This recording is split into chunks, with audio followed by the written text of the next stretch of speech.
Don't give it up, ooh, you know I ain't gonna stop you. Don't give it up, ooh, shake the world the way you want it to be. Don't give it up, ooh, shake the world the way you want it to be.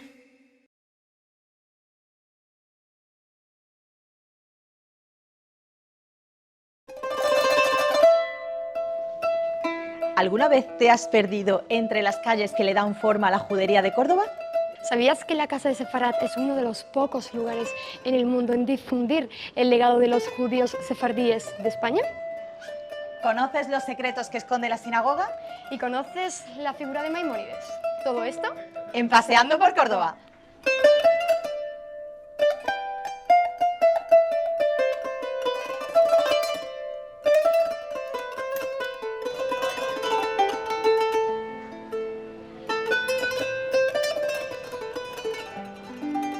Hombre, Sebastián, Bien encontrada. mira, bien hallado.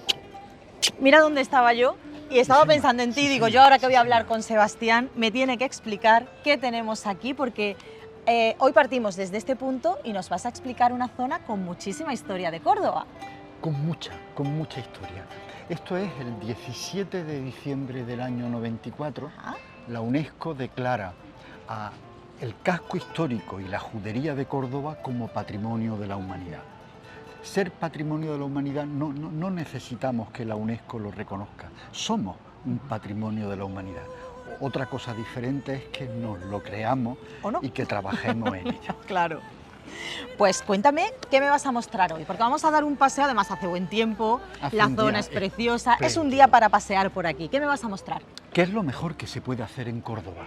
Pasear. Pasear. Pasear. Y si a alguien le gusta el vino, tomarse un fino. Pero fundamentalmente Córdoba es una ciudad para pasear. Tiene una medida humana que permite que tú puedas hacer casi todo andando. Andando. Y eso pocas ciudades del planeta lo pueden presumir de esa dimensión humana. Sí, Vamos a entrar a la judería de a Córdoba. la judería. Por el arco de la Puerta de Almodóvar. La judería de Córdoba es un espacio relativamente pequeño Sí. y no es la primera judería que hay en la ciudad. Para quienes nos conozcan Córdoba, en la Puerta Osario estaba la vieja judería en época musulmana. Sí. Cuando Fernando III conquista la ciudad, Sí.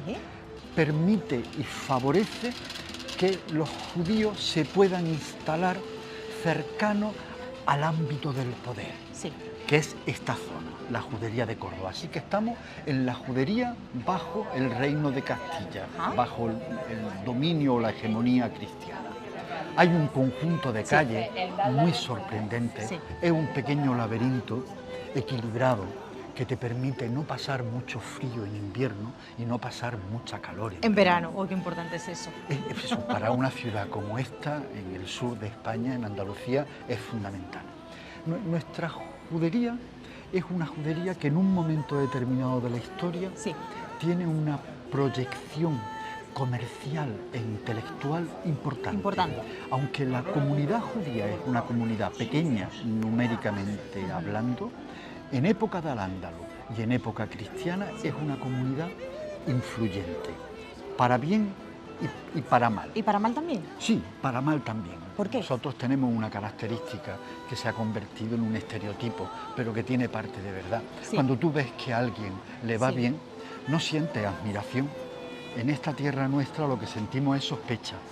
Sospecha, me ha encantado. No envidia, Sí. sospecha. Sospecha. Sospecha. ¿Cómo es que siendo judío, no perteneciendo a la mayoría de la población, Sí. tiene un comercio que le va bien? ¿Que le va bien? ¿Cómo es que siendo judío, que no pertenece a la mayoría de la población, resulta que es un escribano, o que es un escritor, o que es un médico? Sí. Es decir, eso no genera aspiración.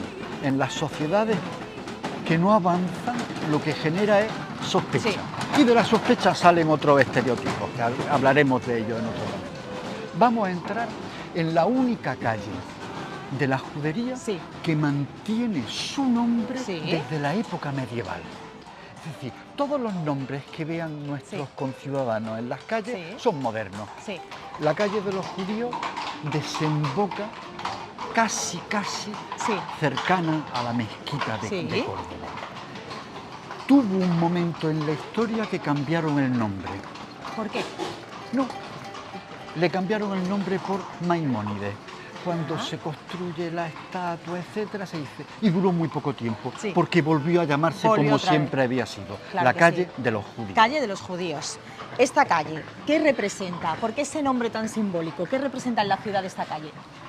Es la calle de la Aljama. La Aljama es un término de origen árabe que identifica el barrio donde viven los judíos. Sí. Entonces esto es la judería, pero podríamos decir, si fuéramos académicos, Sí. la Aljama La de Aljama. Córdoba, el barrio de los judíos.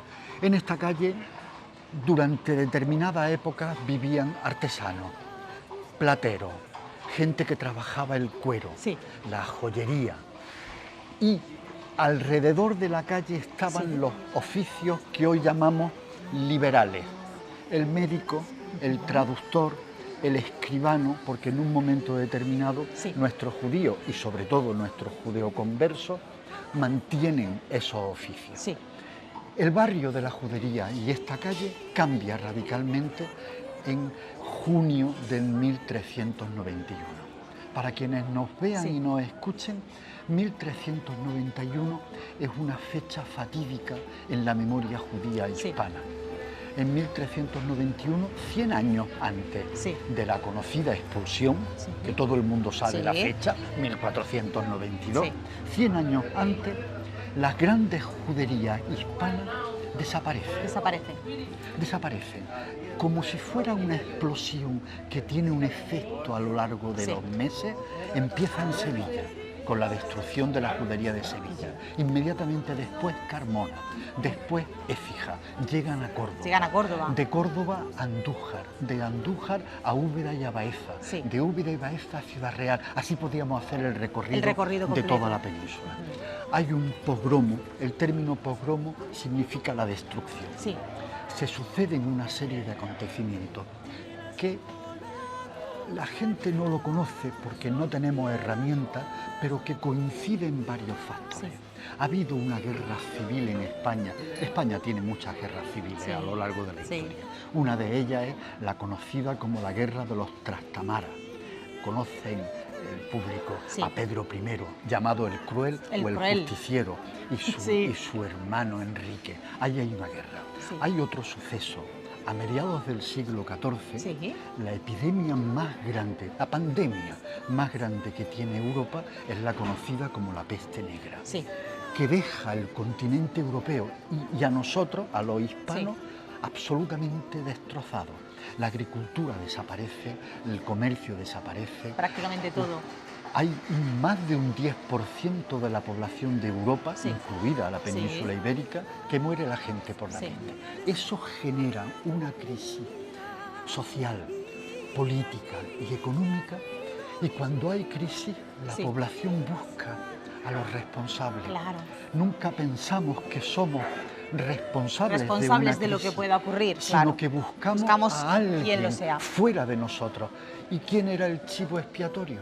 Los judíos. Los judíos, claro. Y se les acusa de ser los transmisores de la peste, y se les acusa de por qué ellos enferman menos Sí. que el resto Que de el la resto. población, porque tienen medidas higiénicas mayores. Mayores.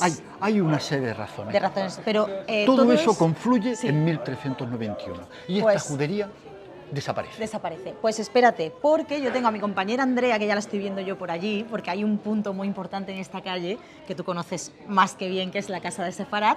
Ella te está esperando allí, así que lo que vamos a hacer Perfecto. es caminar por esta calle. Ella, Caminamos como digo, por la memoria. exactamente, caminamos por la memoria y le sigues contando la historia, en este caso Andrea, y yo te veo un poquito más adelante. Perfecto. ¿Quieres? Pues Magnífico. vamos a hacerlo así.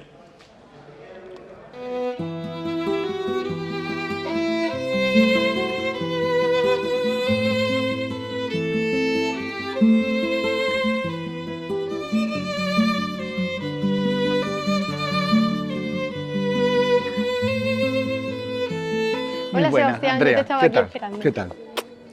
Una vez nos encontramos en las puertas de la casa Sefarad. Sí. Podríamos decir una casa que alberga memoria intangible de nuestra ciudad, ¿no? Memoria intangible y tangible, porque se puede tocar y se puede ver. Sí, la Casa de Sefarad es un proyecto cultural y museístico y de investigación que lo que intenta es, en el corazón de la judería de Córdoba, frente a la vieja sinagoga, en la calle Averroes, haciendo esquina con la calle de los judíos. En el corazón son de la todos judería. como salvoconductos. Si dice Averroes, sinagoga, judío, y dedicado a recuperar y restaurar la memoria, una parte de nuestra memoria, por incluirnos. Nosotros somos el resultado de un largo proceso de mestizaje, de tradiciones, de cultura, de voces, de lengua, de fes diferentes. Claro.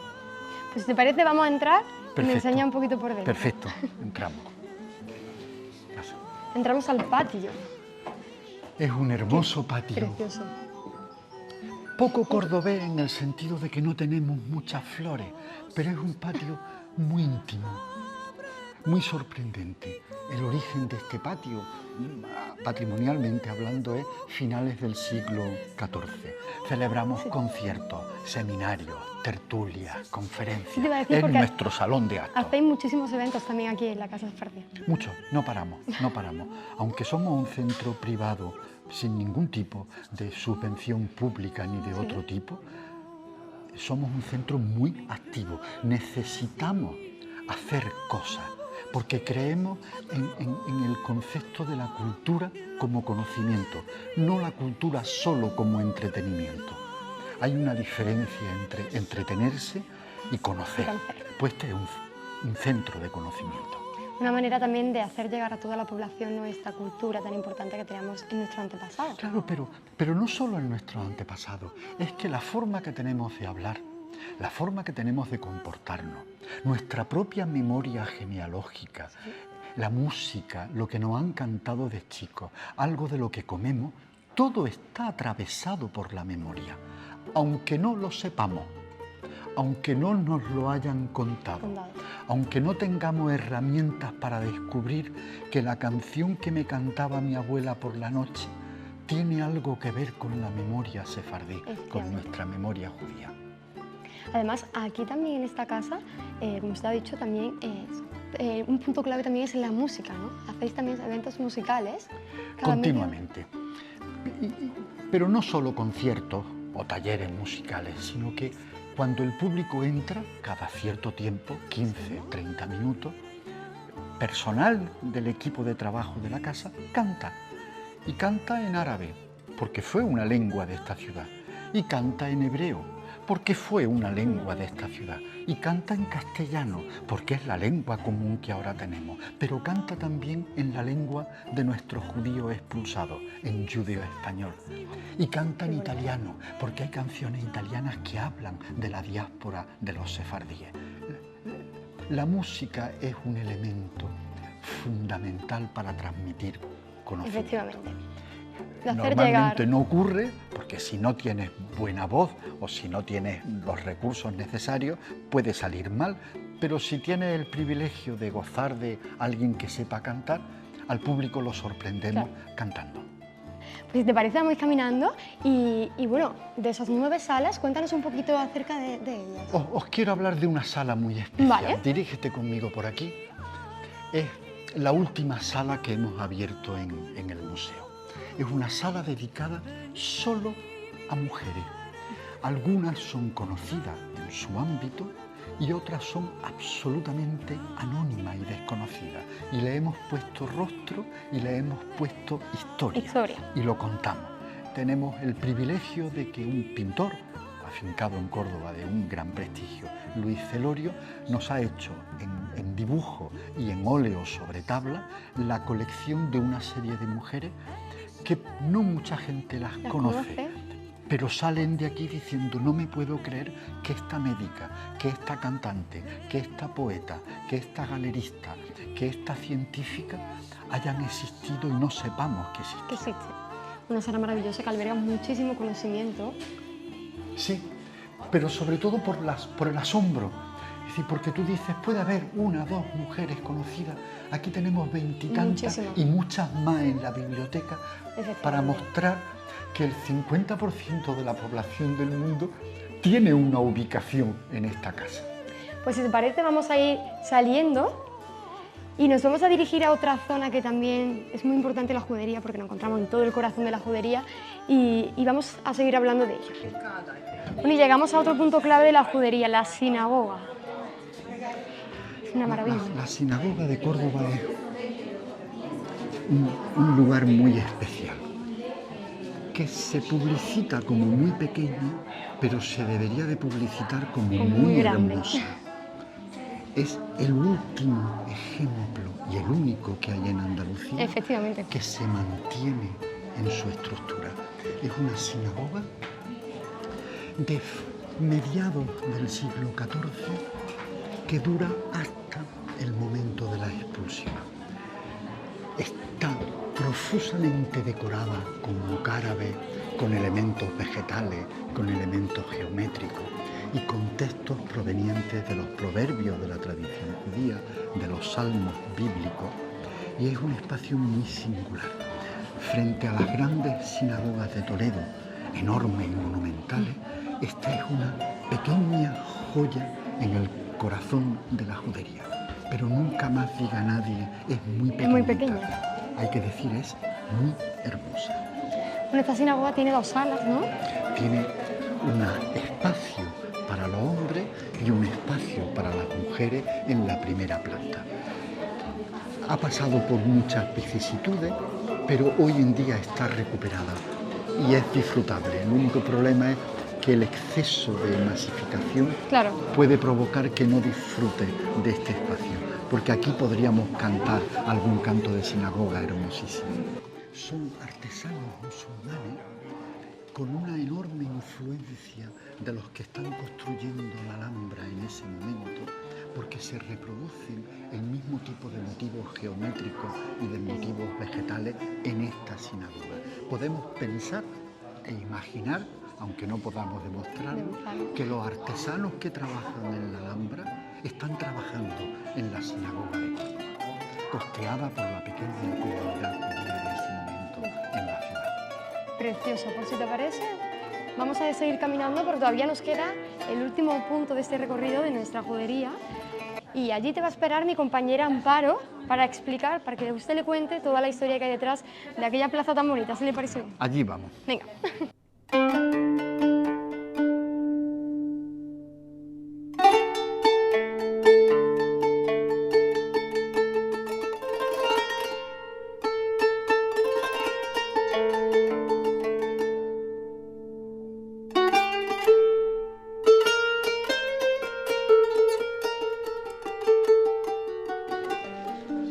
Sebastián, que Me aquí te alegro estoy de esperando verte. yo De nuevo otra vez estamos de aquí. nuevo.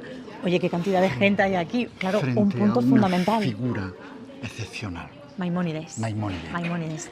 Pero fíjate una curiosidad, y es que mucha gente habla de esta plaza como la plaza de Maimónides, pero ahí tenemos que su nombre real es la plaza de Tiberíades. Sí, Cuéntame la unión que hay. porque cuenta la historia, Sí. pero sobre todo la leyenda, que una vez que Maimónides fallece en el Cairo, en el antiguo Cairo, en Fostat, su cuerpo se lo llevan al lago Tiberíades, Tiberíades. a ese lugar mítico del norte de la Palestina histórica y de Israel. Y allá hay una tumba Sí. de Maimónides, Sí. adorada, cosa que a Maimónides le causaría un cierto espanto, ¿No le gustaría? porque él no creía en las supersticiones. Cuéntame la figura en sí que representa. Representa a un sabio. Quiero aclarar algo. En hebreo hay una expresión Sí, para identificar la figura de Maimónides, sí. que dice, mi Moshe, ad Moshe, local he Moshe, que en castellano Sí. su traducción sería de Moisés, el Moisés de la Biblia, Sí. que sale de Egipto. Sí. A Moisés Maimónides no ha habido otro Moisés. Es decir, en el mundo judío se le considera, después de Moisés Sí. bíblico, como el Moisés más importante que ha dado el pueblo judío a la Ajá. historia. Y en cierta manera hay verdad en eso. Sí, Maimónides, Rabbi Moshe ben Maimón, sí, es uno de los grandes filósofos de la historia de la humanidad, uno de los grandes médicos de la historia de la humanidad y el mayor experto Sí. en la teología de la tradición judía. Es decir, en las tres funciones que él desarrolla Sí. a lo largo de su vida, alcanza la cota más alta, Más alta. en el pensamiento y en el ejercicio de la medicina. Es una figura estelar. Debió de ser, esto es un atrevimiento Sí, mío, a ver. debió de ser aburrido, ¿Por qué? porque él dedica las 24 horas del día al estudio, al estudio. al estudio de la medicina. Es un médico de corte, es decir, es un médico de los poderosos. Sí. Y por las tardes se dedica a no cobrarle a todos los pobres judíos, Sí. musulmanes y cristianos del Cairo. Es un pensador sorprendente Sí. que rompe con la escolástica de la tradición judía ortodoxa Sí. y que se atreve a decir que la fe y la razón están en el mismo plano y que se puede alcanzar la verdad Sí. bien por la fe, bien, Bien por la razón, pero nunca encontrar en la razón como un elemento secundario. Sí. Es decir, sigue una gran tradición europea, que es la tradición aristotélica. Sí. Como médico es excepcional, es el primero en plantear los problemas de la denominada salud mental que hoy en día está tan presente en nuestra vida. Es algo que desconocía. Porque él le pregunta al enfermo, ¿tú eres feliz? ¿Tú tienes trabajo? ¿Tú comes bien? Sí. ¿Tienes alguna tristeza? Y después le pregunta, Sí. ¿dónde te duele? Es decir, es un concepto de una modernidad que sucede en el siglo XIII, Sí. no en el siglo XXI. Sí. Y como recopilador de la tradición judía, él Sí. dice, ya está bien de tantas interpretaciones. Esto es el judaísmo y no tenéis que cumplir con 10.430 normas, sino que para ser un buen judío, Sí. estos son los principios. Y los resume en los 13 principios del judaísmo que escribe. Maimónides es una figura excepcional. Sí. Solo tiene un problema para mí, como estudioso de él, que no le gusta la música. Que no le gusta la música. Y cuando yo intento interpretar leyendo un texto y otro, intento averiguar por qué a él no le gusta la música, Sí. porque lo entretiene y lo distrae. Y lo distrae. Y no puede distraerse de su vocación, que es conocer. En ningún momento. Oye, estoy viendo que están haciendo aquí un pequeño ritual, entre comillas, las personas que vienen. Cuéntame, porque le tocan la barba.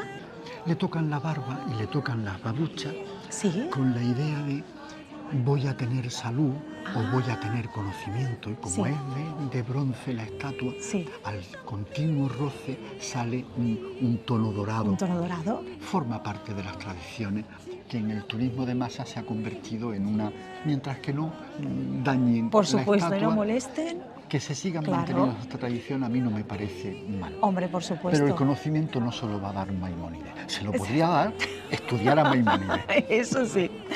Esagenai elearim, meain yabo esri, esri meaim Adonai, ose shamayim baretz, esri meaim Adonai, ose shamayim baretz.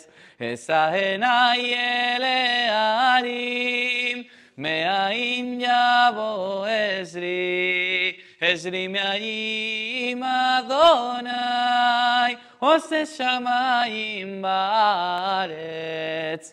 Al yiten yamod raglecha, al yanub shomrecha, velo yanub velo isham, Shomer, Shomer Israel, al yiten yamod raglecha, al yanub shomrecha, velo yanub velo isham, Shomer, Shomer Israel, esagenai elearim, meain yabo esri, Esrimeim Adonai, Ose Shamayim Baaretz.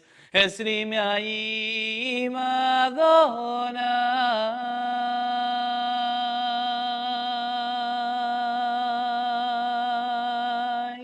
Ose Shamayim Baaretz.